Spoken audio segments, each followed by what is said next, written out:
দিবে কোথার থেকে উনি কর্মসংস্থান? উনি যুব সমাজকে এই ভাতা দিয়ে তাদের মুখ বন্ধ করিয়ে রাখতে চাচ্ছে।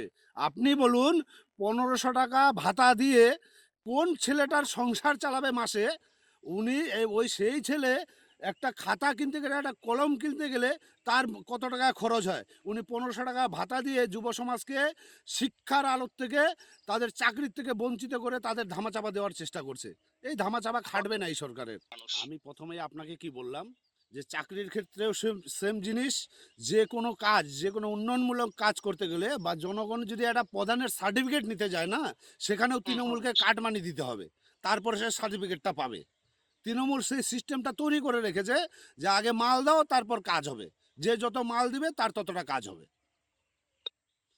শুনুন, স্কুলে শিক্ষক থাকবে কি করে? শিক্ষা ব্যবস্থা এমন করে দিছে, যেই বাংলার শিক্ষামন্ত্রী জেলে গিয়ে থাকে, হুম। সেই বাংলায় শিক্ষার অবস্থা কি হবে?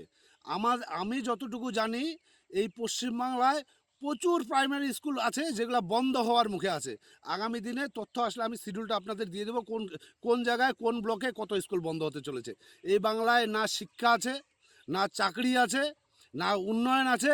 উন্নয়ন শুধু একটা জায়গা আছে, তৃণমূলের নেতা কেডার যারা আছে, তাদের বালিশের নিচে টাকা, তাদের 2টো 5টা করে গার্লফ্রেন্ড, তাদের জন্য উন্নয়ন আছে। জনগণের জন্য কোনো উন্নয়ন নেই এই রাজ্যে।